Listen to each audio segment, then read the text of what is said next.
Kita baru saja memulai awal tahun. Hari ini baru hari keempat, Januari 2025. Jika akhir tahun biasanya orang melakukan evaluasi atas capaian-capaiannya dan merencanakan kira-kira target apa yang mesti dicapai di tahun baru. Yang bujangan biasanya memikirkan mudah-mudahan dapat jodoh. Yang baru tamat kuliah mudah-mudahan mulai dapat kerja. Yang sudah bekerja mudah-mudahan lebih mapan. Itulah biasanya resolusi setiap orang di awal tahun. Ada target, ada rencana, ada upaya untuk mendapatkan sesuatu yang membuat hidupnya lebih baik. Saya melihat tidak ada yang lebih baik dibanding di zaman sekarang ini kita memikirkan tentang solat kita. Kita memikirkan tentang bagaimana memperbaiki kualitas solat kita. Sekaligus itu adalah jalan bagaimana memperbaiki nasib kita. Bagaimana jalan untuk merubah dan menaikkan kualitas hidup kita. Bapak Ibu yang mulia, kalau kita lihat sejarahnya para nabi, maka para nabi yang Allah kasihi, nabi yang Allah cintai, mereka juga tunaikan solat-solatnya dan mereka menjaganya. Nabiullah Ibrahim alaihi salatu wassalam ketika pergi dan meninggalkan anaknya di lembah tak bertuan di samping Ka'bah itu, beliau katakan, inni askantu min dzurriyyati biwadin ghairi dhi zar'in 'inda baitikal muharram. Ya Tuhan, Engkau perintahkan aku pergi ke Palestin, dan aku tinggalkan anak dan istriku di lembah tak bertuan ini. Tak ada air, tak ada tumbuhan, tidak ada tanaman. Tak ada hewan pun yang bisa dimakan di situ. Semoga, ini resolusinya, ini cita-citanya, ini harapannya. Inni askantu min dzurriyyati biwadin ghairi dhi zar'in inda baitikal muharram Rabbana liyuqimus shalah. Ya Allah, jadikanlah mereka sebagai orang-orang yang mendirikan salat. Pergi jauh, ditinggalkan anaknya, ditinggalkan istrinya, tidak ada makanan, enggak ada minuman, enggak ada tempat berteduh. Apa rencananya? Ya Allah, jadikanlah mereka sebagai orang-orang yang mendirikan salat. Kalau kita berfikir, rasanya kok begitu ya? Ini kondisinya sangat darurat. Tak ada makanan, tak ada minuman, tapi yang dimintanya adalah semoga mereka menjadi hamba-hamba yang mendirikan salat. Faj'al af'idatan minan nasi tahwi ilaihim. Baru yang kedua permintaan, ya Allah, jadikanlah hati manusia dekat dan menyayangi mereka. Ketika ditinggalkan, enggak ada makanan, enggak ada minuman, enggak ada tumbuhan yang tempat berteduh, tidak ada pula orang yang nampak sama dia di situ. Dia berharap semoga keluargaku menjadi keluarga yang mendirikan salat dan keluarga yang disayang oleh manusia. Baru yang ketiga dia berdoa kepada Allah, warzuqhum minas samarat, beri mereka rezeki dari buah-buahan. Coba kalau renungkan, jika peristiwa ini terjadi pada kita pergi merantau jauh, kira-kira apa yang pertama kali kita fikirkan? Mungkin kita akan berfikir terbalik. Dibanding Nabi Ibrahim, semoga mereka mendirikan salat. Semoga hati manusia dekat dan mencintai mereka. Dan semoga yang ketiga, mereka diberi rezeki dari buah-buahan. Saya yakin mayoritasnya akan berfikir, ya Allah, berikan makanan untuk mereka, siapkan kebutuhan untuk mereka. Baru disayang oleh manusia, dan entah doa yang keberapa kita akan berfikir, semoga mereka menjadi orang-orang yang mendirikan salat.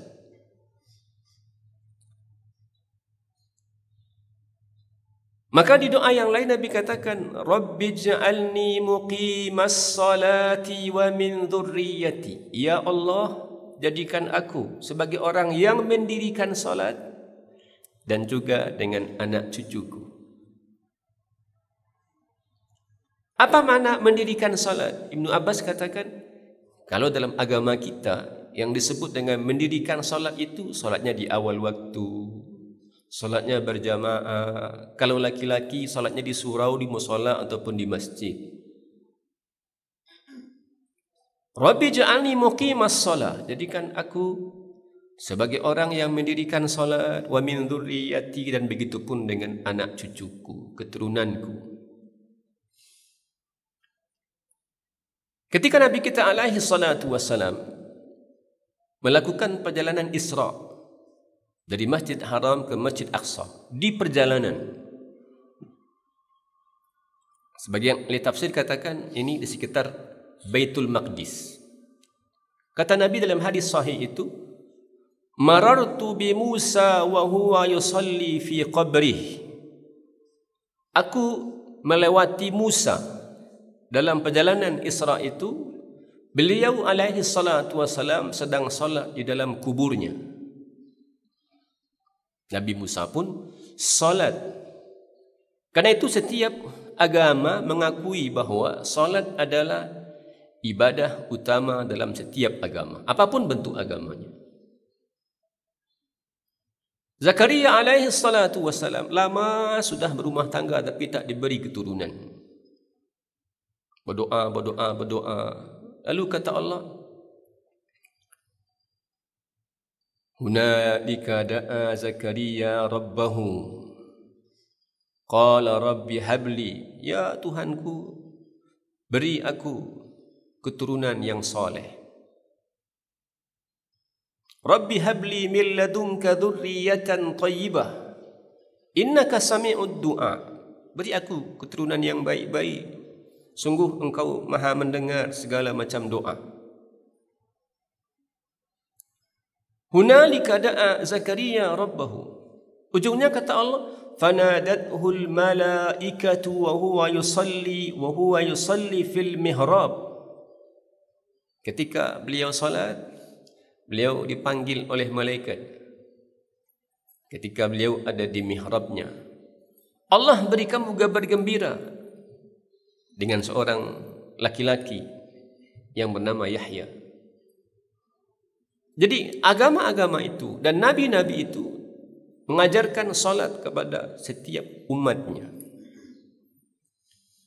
Maka dalam agama kita, coba kita renungkan, apakah ada perintah yang lebih sering, yang lebih detail yang Allah minta kepada kita umat dari Nabi Muhammad alaihi salatu wassalam ini tentang ibadah yang lebih detail dibandingkan dengan perintah solat?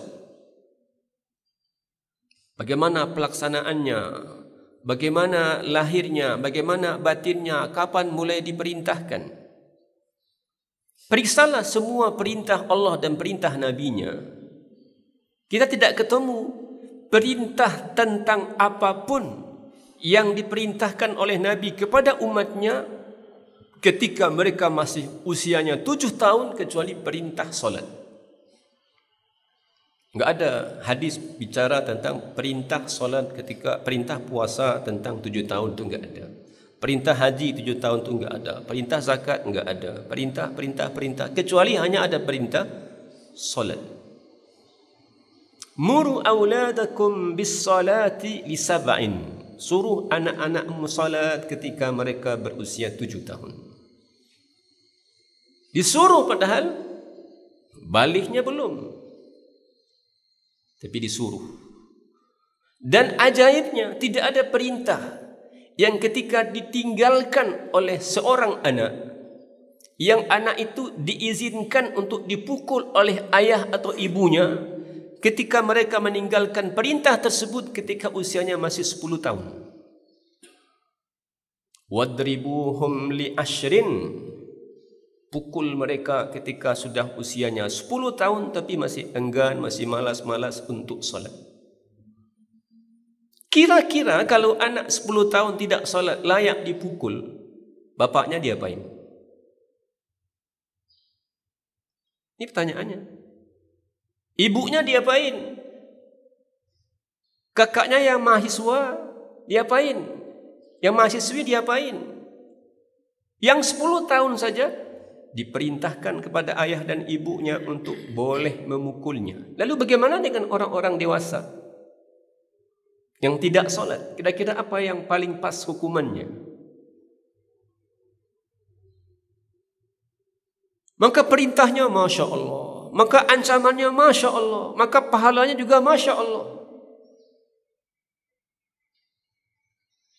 Allah bertanya kelak kepada penghuni neraka Saqar, Ma salakakum fi Saqar? Kenapa kalian kok sampai masuk ke neraka Saqar ini? Apakah gerangan sebabnya? Qalu lam naku minal musallin. Dulu kami tidak pernah solat. Enggak pernah solat. Walam nakun nut'imul miskin, enggak pernah beri makan orang-orang miskin. Jadi enggak solat, jelas tempatnya. Kaflingnya jelas, neraka Saqar. Yang sudah solat pun belum perlu dan belum boleh merasa aman. Karena orang-orang yang solat pun masih dalam ancaman. Solat tapi dapat ancaman neraka. Ada enggak? Sudah berpuasa dapat ancaman neraka? Enggak ada. Ya, sudah baca Quran masih dapat ancaman neraka? Enggak ada. Tapi sudah solat masih dapat ancaman neraka. Fawailul lil musallin alladzina hum an salatihim sahun. Jurang di neraka. Neraka wail bagi orang-orang yang solat tapi lalai. Sahun. Lalai. Bukan lupa. Kalau lupa sih enggak ada hukumannya dalam agama. Belum solat, lupa. Sudah solat. Sedang puasa, ya baru hari pertama puasa, biasanya jam 10 itu ngopi. Hari pertama puasa masih ngopi, tapi lupa. Enggak masalah. Tapi kalau lupa-lupa, pura-pura lupa, itu masalah. Bekola sebentar laila, waktu itu panjang le.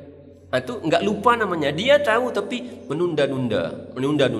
Kata Allah yang begitu, fawailul lil musallin alladzina hum an salatihim sahun. Bahkan salat ini bukan hanya identitas. Bahkan semua orang bisa dibedakan statusnya, dia muslim, dia kafir, dia munafik melalui solat. Benang merahnya antara kita dengan kafir itu solat. Kalau enggak solat ya sudah. Orang-orang munafik pun juga solat, tapi solatnya malas-malasan, kusala. Kata Allah, kusala, malas-malasan. Jadi kalau pergi main bola, itu siap-siap betul. Kalau pergi mancing, itu siap-siap betul. Kalau pergi berburu, itu siap-siap betul. Ada bekalnya, ada begini. Tapi salat, lihat langkahnya tu, lihat langkah orang akan mati besok gitu. Tidak ada jiddiyahnya, tidak ada kesungguhan, tidak ada keseriusannya. Itu kusala, bekola sebentar lagi.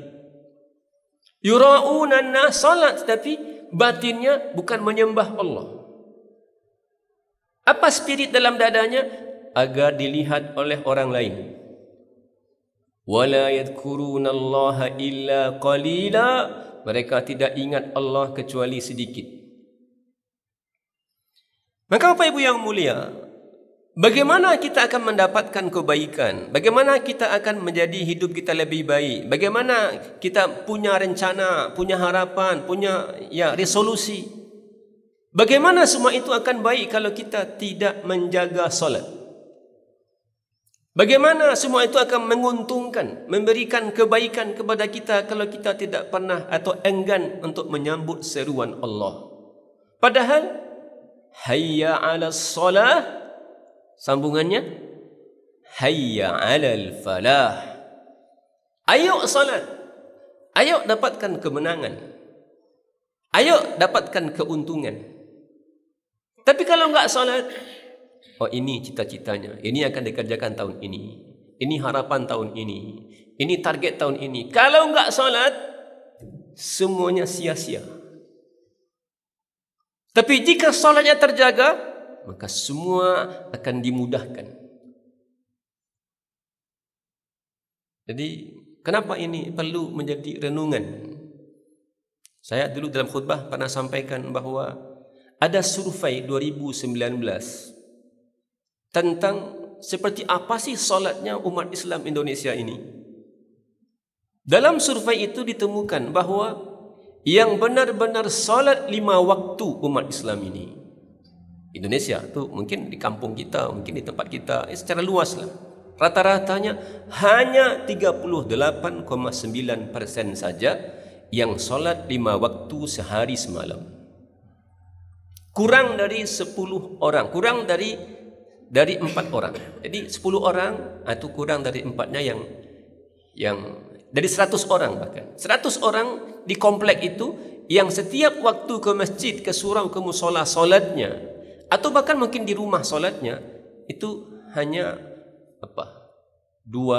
itu hanya sedikit, 38,9% saja. Jadi ada 10, berarti hanya 4 orang lebih kurang. Lalu di mana sisanya? Sisanya sering solat. Sering tu kadang hari ini solat 5 waktu, besok mungkin 3 waktu. Atau yang solat siang sampai malam okey, tapi yang subuh enggak. Atau sebaliknya, pergi kerja cepat-cepat lalu kemudian pulang sudah malam, atau enggak solat. Kalau kita bayangkan sibuknya orang-orang di kota, tinggal di Bogor, kerja di Jakarta, berapa pulang, berapa berangkat. Jadi hanya 38,9% saja yang solat 5 waktu. Sepertiganya sering solat. Sekitar 26,sekian% itu kadang-kadang solat. Kadang-kadang Jumat sembahyang sekali seminggu. Kadang-kadang bilo takana sembahyang. Kadang-kadang bulan puasa sembahyang, habis itu enggak sembahyang. Bagaimana nasib kita ini akan lebih baik kalau kita tidak mau menyambut seruan Allah? Bagaimana urusan kita akan dimudahkan kalau kita kemudian menjauh dari Allah? Bagaimana hubungan kita ini dengan keluarga, dengan istri, dengan suami, dengan anak-anak, dengan mertua, dengan orang tua akan akrab, harmonis kalau kita jauh dari Allah?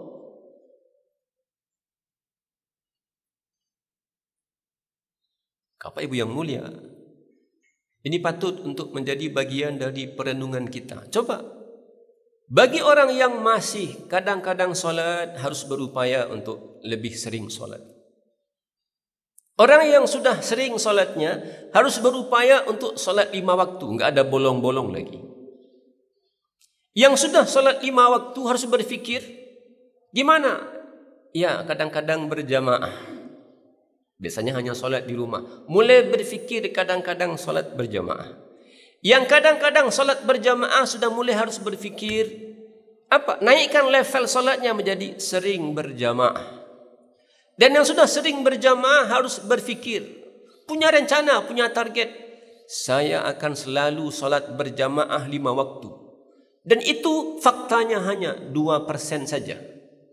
Jadi 100 orang di sekitar kita yang ke masjid setiap waktu itu hanya 2 orang. Itu gimana ukurannya? Mungkin ukurannya adalah subuh. Bapak Ibu, kira-kira saja berapa rumah di sekitar kita ini? Berapa kakak di sekitar kita ini? Berapa orang yang sudah balik di sekitar kini? Berapa yang benar-benar salat 5 waktu? 2% dalam penelitian itu. Padahal Bapak Ibu yang mulia, kualitas hidup kita ditentukan oleh kualitas solatnya kita. Kan orang punya resolusi, punya rencana, punya target. Untuk apa? Agar hidupnya lebih baik. Agar levelnya lebih tinggi. Agar kualitasnya lebih meningkat. Dalam agama kita, itu ditentukan oleh solat kita. Kalau kita bicara tentang kualitas hidup, Badan Kesehatan PBB itu mengatakan, lihat saja dalam 4 dimensi. Ukur. Karena kualitas hidup itu bukan apa yang kita punya, tapi apa yang kita rasa. Bagaimana persepsi kita tentang diri kita. Bukan tentang orang lain. Oh, itu hidupnya berkualitas sekali ya. Kenapa? Mobilnya mewah. Rumahnya bagus sekali. Kerjaannya mantap pokoknya. Belum tentu. Ada orang biasa saja, tapi lihat ya, oh kok begitu hidupnya. Jangan-jangan orang itu merasa hidupnya lebih baik dibandingkan dengan yang tadi. Maka kalau kita bicara tentang kualitas hidup, Badan Kesehatan Dunia WHO itu mengatakan ukur pada 4 hal. Bagaimana dengan suasana hati? Bagaimana dengan perasaan? Nyaman, aman, damai, tenang, atau cemas, gelisah, khawatir, takut. Aman dia, tenang dia, nyaman dia. Nah, itu berarti kualitas hidupnya dalam satu sisi baik. Yang kedua, bagaimana kondisi fisiknya? Bagaimana dia merasakan fisiknya ini seperti apa? Bagaimana dia menilai? Sehat, baik, atau sakit-sakitan, atau lemah, tak berdaya. Kalau kita menilai, saya baik-baik saja, sehat, nggak ada masalah, berarti kualitas hidupnya baik. Yang ketiga, ketika kita butuh sesuatu, sarana yang sifatnya material, ketika dia dibutuhkan, ada nggak material itu? Tidak harus kita punya uang banyak, tapi yang penting kalau dibutuhkan ada. Nggak perlu kita punya rekening isinya 1 triliun. Ya, nggak perlu harus punya A, B, C, D, nggak harus. Kalau ada, alhamdulillah. Yang penting ketika dibutuhkan ada. Anak mau bayar SPP, ada. Ya, ini perlu sesuatu, ini rusak, lalu butuh biaya, ada. Kita ini sedang tidak baik-baik saja kesehatannya, mau ke rumah sakit, ada rumah sakitnya, ada dokternya, ada untuk pembayarnya. Nggak perlu uang banyak, tapi yang penting ketika dibutuhkan ada. Kan itu yang penting. Iya wajib. Para lu ke Makkah ada biti, kan itu yang penting. Nggak perlu uangnya banyak, tapi nggak pernah ke Makkah, kan begitu kan? Yang penting ketika dibutuhkan ada. Dan yang keempat, bagaimana hubungan sosial kita dengan orang lain? Apa hubungan kita di rumah itu harmonis atau nggak harmonis? Gimana hubungan suami istri? Kan betapa rumitnya, sudah tinggal kakek nenek, tapi kakek nenek ini enggak pula berkomunikasi baik berdua. Sudah kakek nenek tapi masih mendongkol dalam hatinya masing-masing. Gimana? Tinggal serumah tapi dengan anak enggak akur, dengan orang tua enggak akur, dengan mertua enggak akur. Itu masalah. Maka selagi hubungan kita dengan siapapun baik, enggak ada masalah. Di rumah baik, dengan mertua baik, dengan tetangga baik, dengan kawan-kawan baik. Itu tandanya kualitas hidup kita baik. Sekarang coba kita lihat. Kenapa anak-anak ketika dia kecil disuruh sholat? Padahal tidak ada perintah hadis puasa 7 tahun itu tidak ada. Walaupun orang tua merasa perlu membimbingnya, perlu melatih dia. Tapi yang nasnya 7 tahun disuruh beribadah hanyalah nas tentang suruh salat.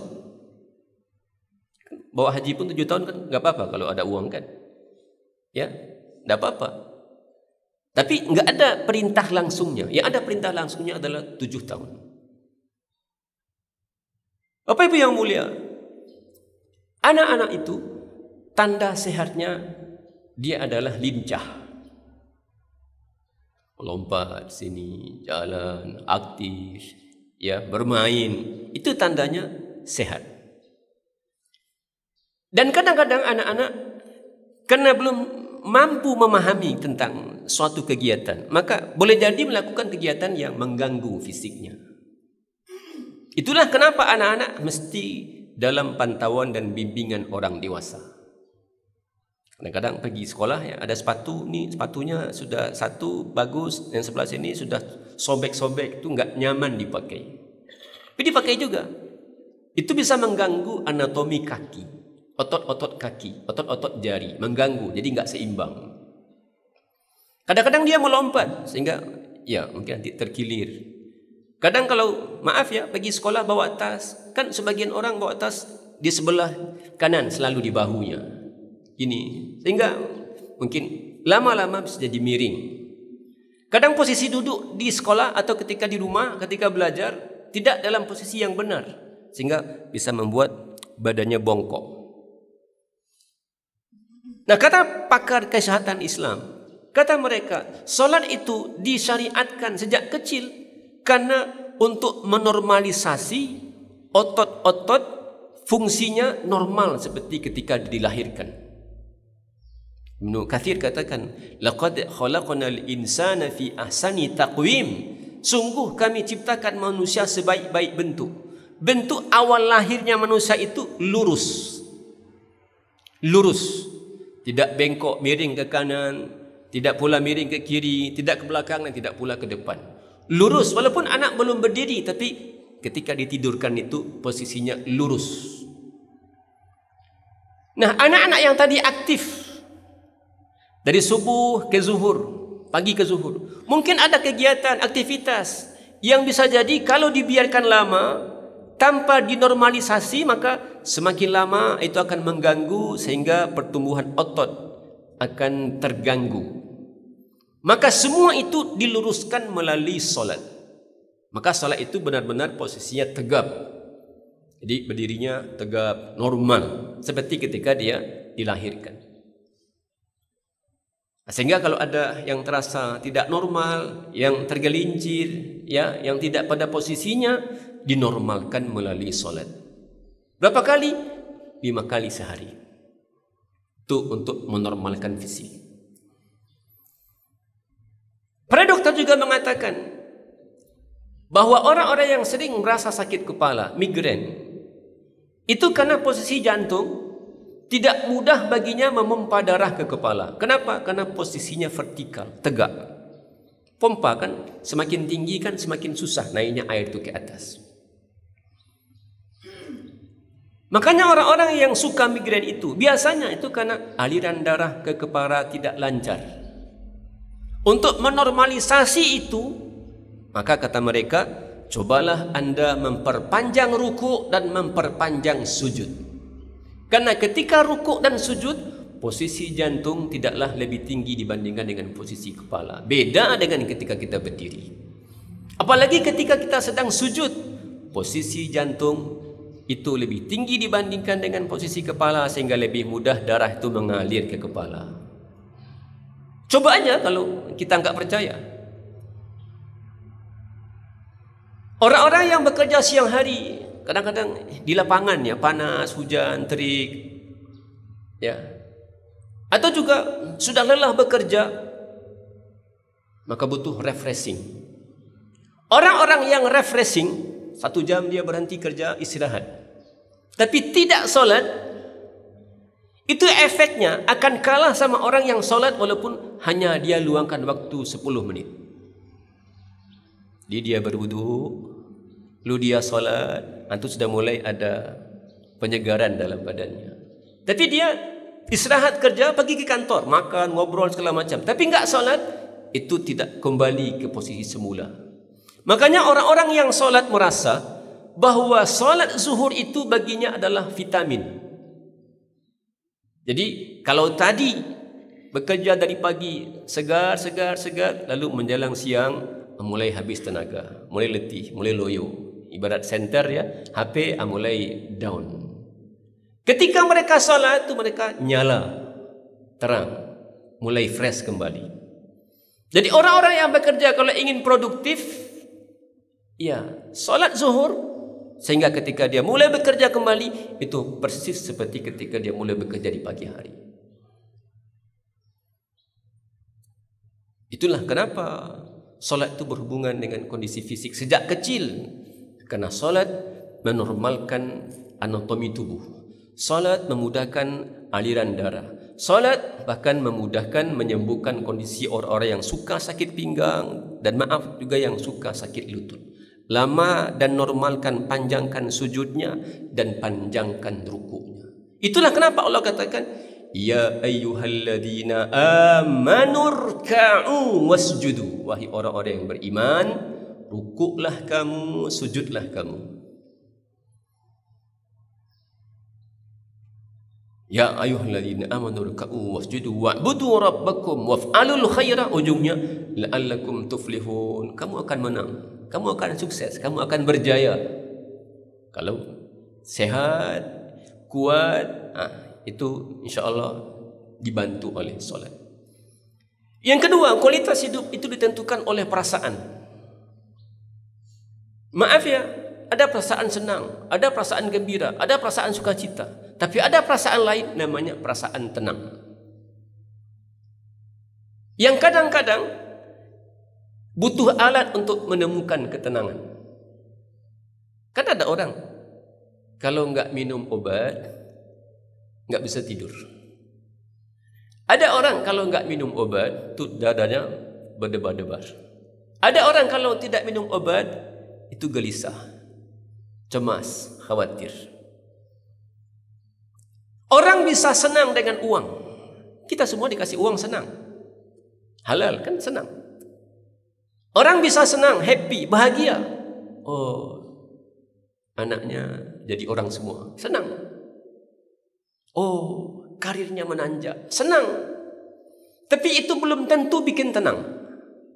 Kita mesti bedakan senang dengan tenang. Allah sudah umumkan tidak ada jalan untuk tenang. Jadi kalau untuk senang boleh, bisa. Uang bisa, ya, nonton bola bisa, ya kan? Lagi pergi jalan-jalan bisa, tapi tenang hanya ada satu jalannya. Apa itu? Ala bidzikrillahi tatma'innul qulub. Hanya dengan mengingat Allah saja hati menjadi tenang. Dengan uang bisa senang, happy, gembira, sukacita, tapi belum tentu bikin tenang. Salat adalah media utama untuk mendapatkan jalan ketenangan. Kenapa? Karena salat adalah media utama untuk mendekat dan mengingat Allah. Allah katakan, Qul innani anallah. Katakan, kata Allah, aku ini Allah. La ilaha illa ana, tidak ada Tuhan kecuali aku. Fa'budni, sembahlah aku. Wa aqimis salata li dzikri, tunaikan salat untuk mengingatku. Jadi salat media utama untuk mengingat Allah. Makanya orang yang beruntung itu kata Allah, bukan hanya orang yang menjaga salat secara lahirnya, salatnya berjamaah di awal waktu di masjid, bukan hanya itu syaratnya, rukunnya sempurna, tapi kata Allah, qad aflahal mu'minun alladzina hum fi salatihim khashi'un. Yang beruntung itu orang beriman yang salat. Salat yang bagaimana? Yang khusyuk. Apa artinya khusyuk itu? Dia berkonsentrasi mengingat Allah. Maka semakin banyak kita mengingat Allah, maka semakin tenanglah hati. Semakin banyak uang, maka semakin senanglah hati. Tapi senang dengan tenang itu beda. Senang sesaat, tapi tenang bisa lama. Senang dengan jabatan, iya, habis jabatan nggak ada lagi. Ya, senang dengan uang, ya, habis uang nggak ada lagi. Senang tinggal sama anak, sama cucu, sama pasangan. Tapi kalau enggak ada lagi. Tapi tenang, beda. Dan itu hanya dengan mengingat Allah. Itulah kenapa Allah selalu memotivasi kita tentang berzikir, mengingat Allah dengan berbagai macam narasi. Kalimatnya. Yang pertama, Udhkurullaha dzikran katsira. Wahai orang-orang yang beriman, bukan sekadar ingatlah Allah, bukan begitu, tapi sering-seringlah mengingat Allah. Makanya tidak ada aktivitas kita kecuali semuanya diiringi dengan berzikir. Keluar rumah berzikir. Bismillah, tawakkaltu 'ala Allah. Ya, bangun tidur berzikir, mau tidur berzikir, mau makan berzikir, habis makan berzikir, pakai baju berzikir, mau bahkan masuk toilet berzikir, keluar toilet berzikir, masuk masjid berzikir, keluar masjid berzikir. Hampir tidak ada aktivitas kita ini kecuali diiringi oleh berzikir. Kenapa? Karena perintahnya, banyak-banyaklah kamu wahai orang-orang beriman berzikir agar kamu mendapatkan ketenangan. Lalu zikir itu juga kata Allah dalam segala keadaan. Ketika Allah bicara tentang orang-orang yang berakal dengan sempurna, yang akalnya sempurna, ulul albab, inna fi khalqis samawati wal ard wa ikhtilafil laili wan nahar la ayatin li ulil albab. Siapa yang disebut oleh ulul albab itu oleh Allah? Alladzina yadhkurunallaha qiyama, yang mengingat Allah saat mereka berdiri. Jadi Bapak Ibu jalan olahraga itu kesempatan berzikir. Jangan bengong aja olahraga. Ngapain Pak? Ya, jalan pagi. Bisa sambil subhanallah, alhamdulillah, la ilaha illallah, Allahu akbar, la haula wala quwata illa billah, astaghfirullah, astaghfirullah, astaghfirullah. Bisa qiyaman wa qu'udan, saat duduk. Iya. Ibu lagi ya masak di rumah, lagi motong bawang di rumah, lagi cabut rumput di rumah, lagi duduk di kursinya tuh, ya, duduk tempat duduknya. Bisa sabut rumput subhanallah, subhanallah, subhanallah. Bisa. Bapak yang sedang nyetir, kan aman saja duduk kan di tempat duduknya itu. Sambil nyetir, astagfirullah, astagfirullah, astagfirullah. Karena perintah berzikir, saat Anda berdiri berzikirlah, saat Anda duduk berzikirlah, bahkan saat Anda berbaring berzikirlah. Mau tidur jangan menghayal dulu, mana pikirannya. Kata Allah ketika berbaring mau tidur itu pun sudah berzikir. Anda sakit di rumah sakit, sudah terlentang saja di rumah sakit, iya sudah berzikir. Bahkan Anda lihat apapun, jangan lupakan Allah. Hore, enggak hore. Tahun berganti, hore bukan hore. Ya, jam 12.00, hore ya enggak hore. Mana zikir di situ? Masya Allah, ya Allah, subhanallah. Mana? Hanya dengan berzikir hati menjadi tenang, enggak dengan yang lain. Kalau senang banyak jalannya, banyak. Tapi tenang hanya dengan berzikir, mengingat Allah. Yang ketiga, sejauh mana kebutuhan kita tersedia ketika dia dibutuhkan. Hujan, ya kita butuh tempat berteduh. Panas, kita butuh tempat berteduh. Ya, ini perlu ditutup. Kita ada. Dan gak harus mahal, yang penting ketika dia dibutuhkan, dia tersedia. Tidak ada orang dalam hidup ini yang tidak punya kesulitan. Enggak ada. Siapa kita? Sehingga kita pengen semua hidup kita ini akan lancar, enggak ada masalah, enggak ada ujian, enggak ada. Siapa kita? Orang terbaik saja justru berlipat ganda kesulitannya. Dan kita enggak perlu mengandalkan semua isi kepala kita, semua training kita, ya, semua profesor yang mengajari kita. Enggak perlu kita harus selalu bergantung dengan teori-teori itu kalau tidak mampu menyelesaikannya. Dan Nabi alaihi salatu wassalam ketika sulit, berat bebannya, ya, banyak masalahnya, apa yang dilakukan? Beliau berwudu lalu salat 2 rakaat. Makanya ketika Allah mengatakan, ya Allah, wasta'inu bis sabri was salat. Siapa kita yang pernah mengamalkan ayat ini? Parik mana? Ni 2 orang, 3 orang anak mesti bayar SPP sekarang juga 3 hari ini. Kan mikir kan? Kata Allah duanya, sabar. Artinya apa? Kamu kerja, kamu usahakan, kamu boleh pinjam, kamu apakan. Dan yang kedua, salat. Nabi kalau berat urusannya, sulit masalahnya, enggak terpecahkan oleh ilmunya sebagai manusia, beliau berhubungan dengan Allah. Salat 2 rakaat. Ada orang yang punya masalah. Apa masalahnya? Kata dia, ya kalau salat nanti hilang pendapatan saya. Kalau salat nanti hilang produktivitas saya. Ya, ini waktu salat sudah masuk, kita masih asyik rapat. Ya, tanggung dikit lagi. Apa yang dibahas? Dunia. Apa itu? Rezeki. Bahkan ada orang, ya gimana sih mau buka dagangan. Bahkan ada orang, tadi saya lihat pagi-pagi itu sudah berapa banyak toko yang buka dari bawah tu.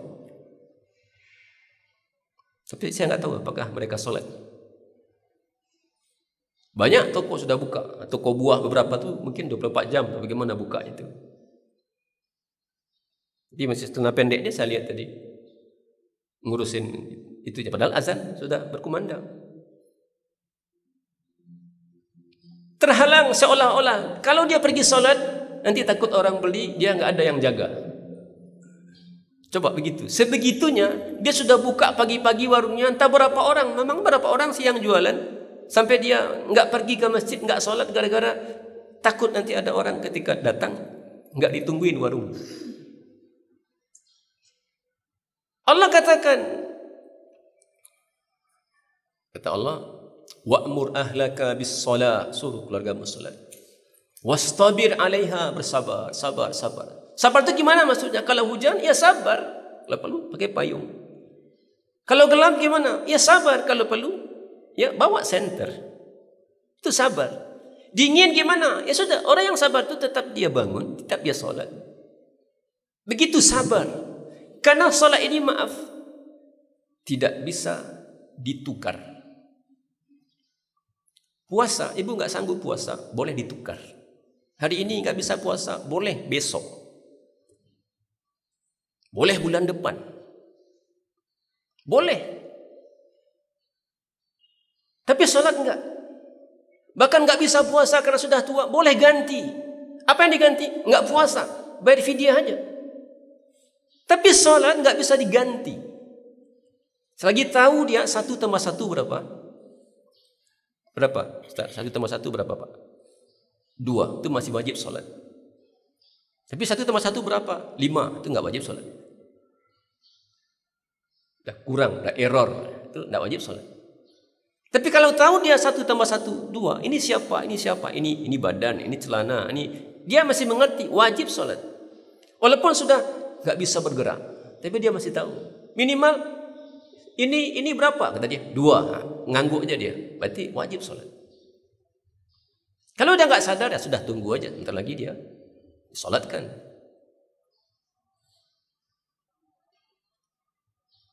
Makanya kata Allah, suruh keluargamu salat, bersabarlah dalam mengerjakannya. La nas'aluka rizqa, kami enggak minta rezeki kepadamu. Kenapa kamu kok getol banget bekerja, serius banget berusaha, sampai seolah-olah kamu mau kasih akan aku makan, kata Allah. Enggak, aku enggak butuh makan dari kamu. Bahkan yang kamu cari itu aku yang beri. Nah, coba. Aku yang beri. La nas'aluka rizqa, kami enggak minta rezeki kepada kalian. Aku bahkan yang memberi kalian rezeki. Apa ayatnya? Perintah salat, ujungnya adalah jaminan rezeki. Salat, jaminan rezeki. Kalau kita sudah menjaga salat, insya Allah rezekinya lancar. Jangan sampai terhalang produktivitas kita gara-gara rezeki. Yang begitu, itu justru ya menurun produktivitasnya. Makanya Masya Allah, ada orang yang saya temui dulu jualan, tak tentu sembahyangnya. Piti dapet tapi tak terkumpul dah. Dapet tak terkumpul. Tapi alhamdulillah kini solat dijaga, bagaimanapun kondisinya tetap solat ke masjid. Alhamdulillah, rezeki lancar, uang dapat dan terkumpul. Kan begitu kan? Nah, yang keempat, Bapak Ibu yang mulia, kualitas hidup kita ditentukan oleh hubungan sosial kita. Kita enggak mungkin hidup sendiri. Kita butuh orang lain, ada teman, ada keluarga, ada pendamping, ada orang-orang di sekitar kita. Kalau hubungan kita dengan orang lain, siapapun itu, tidak baik, itu masalah. Dan biasanya hubungan tidak baik itu karena kelakuan, karena ucapan, karena tindakan, karena sikap. Iya kan? Kasar, jangankan orang lain, dengan istri aja enggak akur. Kenapa? Kasar. Enggak ada kasihnya, enggak ada sayangnya. Istri yang lembut itu hanya jadi sasaran tinju. Latihan karate di rumah. Di rumah ya ada UFO. Apa itu UFO? Piring terbang. Bagaimana mau akur? Ibnu Qayyim katakan, siapa yang memperbaiki hubungannya dengan Allah, maka Allah perbaiki hubungannya dengan manusia, dengan makhluk. Jadi kalau kita enggak rukun sama keluarga, sama istri, sama anak, sama suami, coba pertama kali periksa bagaimana sekarang sebenarnya hubungan kita dengan Allah. Dan kalau kita bicara hubungan kita dengan Allah, yang paling kuat adalah gimana sih kualitas solat kita. Kalau solat kita ini benar, kita jaga, kita dirikan, kita tunaikan seperti yang Allah dan Nabi minta, kata Allah, Allah akan perbaiki hubunganmu dengan makhluk. Jadi bukan hanya dengan manusia, bahkan dengan makhluk. Jadi binatang buas itu bisa enggak buas di depan orang-orang yang solat. Tapi yang tidak solat, binatang, hewan jinak, hewan peliharaan pun bisa mencakarnya. Dia kasih makan tiap hari, kasih makan tiap hari. Tapi karena enggak solat, hatinya enggak bersama kita. Tapi orang yang solat, hubungan terjaga dengan Allah, andai dia binatang buas pun, maka Allah ya melunakkan hatinya. Jadi enggak mau menerkamnya. Kan ada orang gigit sama anjing piaraannya, kan ada. Dicakar sama kucing piaraannya, ada. Tapi juga ada orang enggak diganggu oleh harimau, ada. Bahkan di era para tabi'in, harimau itu menunjuki jalan. Pak, dia harimau, ini orang bingung, kemana? Pak, dia harimau kan? Biasanya kan harimau menerkam, tapi harimau itu jalan ke sini, sini. Jalan yang kamu tuju itu di sini. Jadi petunjuk jalan. Dari mana datangnya akhlak yang mulia? Dari mana datangnya ucapan yang lembut, sikap yang ramah? Dari mana datangnya? Dari solat. Dari mana datangnya orang-orang yang kasar, suka ngejek, suka mencaci, suka menipu, suka berbohong? Itu karena tidak solat dengan benar. Maka di surah Al-Ankabut kan kata Allah begitu. Utlu ma uhiya ilaika minal kitab. Baca kitab yang diwahyukan kepadamu. Quran baca. Wa aqimis solat. Dirikan solat. Kenapa? Karena solat akan menaikkan levelmu. Apa maksudnya? Kamu akan terhindar dari perbuatan keji, dosa-dosa besar, yang jahat, yang sangat jijik itu kamu akan dihindarkan. Yang kedua dari kemungkaran. Apa itu kemungkaran? Yang memang Allah enggak suka. Bohong Allah enggak suka. Menipu Allah enggak suka. Mengejek Allah enggak suka. Apalagi kasar itu Allah enggak suka. Dari mana datangnya itu? Dari solat. Tapi kalau enggak solat, maka akan begitulah. Ustaz, rajin solat tapi kelakuannya kasar. Rajin solat tapi curang. Itu masalah tu. Nabi katakan, siapa yang solatnya tidak mempengaruhi kepada kelakuannya, tidak menghindarkannya dari perbuatan keji, solat tapi selingkuh, solat tapi LGBT, solat tapi berzina, solat tapi, kata Nabi, dia hanya akan bertambah jauh dari Allah. Dan itu malang. Seperti apa malangnya? Seperti orang bertanam pohon beringin. Kenapa petani mau berpanas-panas, berdingin-dingin? Kena hujan, kena matahari. Kenapa? tanam jagung, karena nanti ada yang akan dipanen. Kenapa orang mau tanam durian kalau lagi musim hangat durian? Karena ada yang diharapkan panennya. Kenapa orang tanam cabai? Sampai mahal biaya pokok cabai itu ternyata.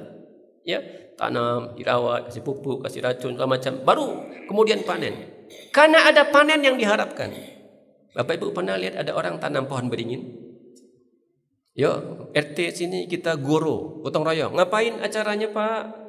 Kita mau tanam pohon beringin, ada? Itu kenapa ada pohon beringin? Itu tumbuh, itu ya burung mungkin yang bawa bijinya, tumbuh dia. Kenapa? Karena tidak ada panennya. Enggak ada panennya. Nah, begitulah orang yang salat, yang tidak berubah kepada perilakunya, yang curang juga, menipu juga, hoax juga, yang kasar juga, tapi salat. Itu seperti orang tanam pohon beringin, tanam tapi enggak ada manfaatnya. Allah alam bisawab. Jadi resolusi yang ingin saya sampaikan di awal tahun ini, ya, dunia itu insya-Allah akan ngikut. Ya. Tapi kalau dunia yang kita kejar, semakin kencang kita mengejarnya, semakin cepat larinya. Tapi akhirat, ketaatan kepada Allah dan salat ini semakin serius kita, maka insya-Allah dunia akan ikut, ya, datang menunduk kepada kita. Maka resolusinya apa tahun ini, Ustaz? Naikkan level solat kita. Kalau orang kemarin solatnya masih jarang, naik ke sering. Kalau kemarin sering solatnya, solat full. Yang solat full mulai beransur-ansur berjamaah. Yang sudah beransur-ansur mulai rutin berjamaah, sering berjamaah. Yang sudah sering berjamaah mulai berfikir setiap waktu, kalau enggak ada benar-benar udzur, enggak sakit, enggak ada apa-apa, solat 5 waktu. Untuk apa? Untuk dunia sekaligus akhirat. Karena Nabi katakan, yang pertama kali kelak dihisab oleh Allah adalah solat. Dan Nabi ketika pamit meninggalkan dunia ini, apa kata beliau kepada umatnya? As-salat, as-salat, salat. Dan beliau katakan alaihi salatu wassalam, ikatan Islam. Jadi kalau Islam itu kita bayangkan sebagai sebuah rantai, kan saling mengikat, saling terkait kan. Kata Nabi, yang pertama kali akan copot dari rantai Islam itu adalah hukum. Kan sudah lama kita hukum mencuri enggak dipotong tangan, kan sudah lama kan. Apalagi sekarang curi 300 triliun hanya di penjara 6 tahun. Curi. Harusnya yang begitu-begitu kan potong tangannya kan. 300 triliun nyuri lalu kemudian penjara hanya 6,5 tahun. Ya Allah. Kayaknya banyak juga kita yang mau begitu. Kalau begitu hukumannya, kalau ada peluang boleh deh kita bangun aja masjid semua gitu. Walaupun Allah enggak terima, tapi sudahlah gitu kan. Yang membunuh, ya hukumnya mestinya dibunuh. Yang berzina mestinya dicambuk, didera, dirajam. Kata Nabi, ikatan Islam itu yang paling pertama copot adalah hukum. Dan yang paling terakhir copot adalah solat. Jadi solat itu tanda orang-orang benar-benar sudah dalam kondisi yang sangat anjlok dari imannya. Itu sudah terakhir tuh. Kalau sudah enggak solat, maka yang lain enggak akan dilakukannya lagi. Jangan berharap orang enggak solat tuh dia akan puasa. Mungkin sehari 2 hari iya, tapi tidak akan bertahan. Jangan harap dia kaya raya tapi enggak solat akan berzakat. Enggak. Apalagi enggak solat akan pergi berhaji. Allah alam bisawab. Alhamdulillah alamin. Subhanakallahumma bihamdika asyhadu an la ilaha illa anta astaghfiruka wa atubu ilaik. Mohon maaf. Assalamualaikum warahmatullahi wabarakatuh.